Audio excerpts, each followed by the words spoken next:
Hi everybody, it's day 2 at ISE and I've got both Nati from AudioCodes and Albert from Microsoft. We're going to talk about one of the new MDEP phones. This phone has some real uniques. Albert, maybe you can talk us through a little bit about some of the uniques that this phone that Microsoft and particularly education and government customers wanted. I love it that you call it an MDEP phone, but of course it's a Teams phone. Let's be very clear about that. A Teams phone on MDEP though. Exactly. But the reason why this is, I think, a very good example of our collaboration is because we needed phones that actually are suitable for the government cloud, as we call it, GCC. Yes.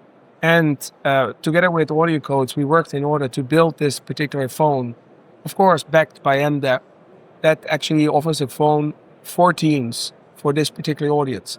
Government, education, all built in the trusted environment in order to be GCC-ready. That's awesome. And Nati, there's some unique features in this phone for education and government again. Can you talk us through some of those features? Yes, let's start with education. So maybe your audience might see that, might not. They can look on the picture later on. I can spin it, yeah. We have the button. So we have a panic button, which is actually something that a lot of education in some of the states in North America mainly, but not only, we heard about even UK looking into that, are looking for something which is very, what we call a panic button, similar to if you see in the movies that someone is coming into the bank and you see someone is touching. Desk. Yes. Yeah. So this is a similar way that if something happen, any type of emergency, I don't want to say what exactly will happen in education, they expect that someone in the room will be able to click on that a little bit longer than 2 seconds. Yeah. And some silent call will go over for the emergency services defined in team admin portal. So this is one, and we are working currently with the Microsoft team to implement that silent special call with it. Awesome. And there's also a special SKU with hardware audio cutoff for government customers? Yes. So Albert talked about GCC and that government. And one of the things that we hear from them is that they are very much want to avoid the fact that someone will hack into the device and utilize that as a tapping device. Everybody is afraid of that, but they are extremely afraid of that, and they know that they are being attacked in a much more level than others. Yeah. So one of the requirements they have is that the microphone will not be able to utilize directly by the software, okay? So there will not be a situation, even with all the MDEP and the security that the Teams is putting that with our help, okay? There's still fear of that.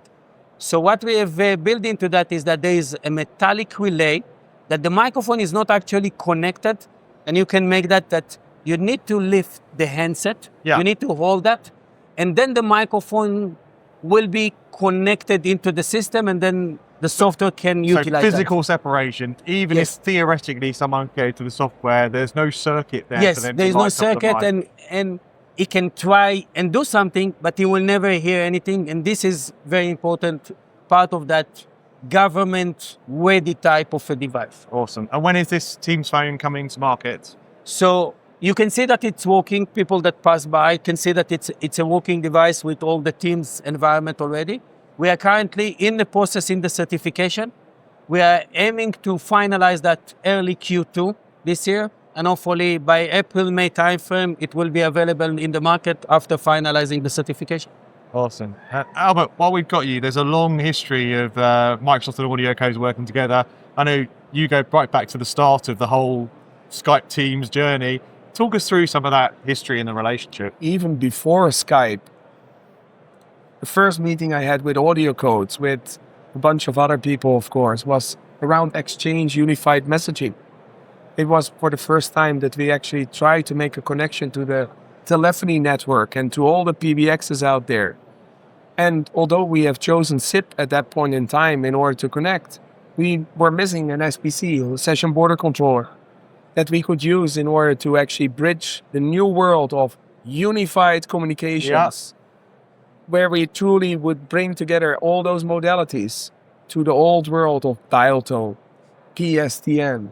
That was literally my very first meeting where I was chartered with finding a few trusted partners in which we truly could build this partner ecosystem. And then after that, right, so we had Office Communication Server. We released that also with dial tone and with phones and with SIP. And then Lync Server 2010, finally for Enterprise Connect, there was this list of the 400 features that a PBX needed to have. We were down to, I think, about 5 that we did not offer. And then finally, my friend, then there was Skype. Yeah. And just as Skype arrived, Teams came. And again, and that's what you see in this phone as well, right? So we switched to this whole model away from SIP, more to an application-rich environment. And that actually allows us to do all the things that we do and be actually very future-proof ready, like what we are doing now around AI. And that is only one part of the story. What the story is that I told about was just a moment ago, is about the telephony story. Yeah. But in parallel, the telephony story is way richer nowadays. Already in, I think, it was around 2009, we started talking about, Gartner visited us and said, your phone system is not a phone system if you cannot do contact center. And again, we go to the same partners, or not actually the same.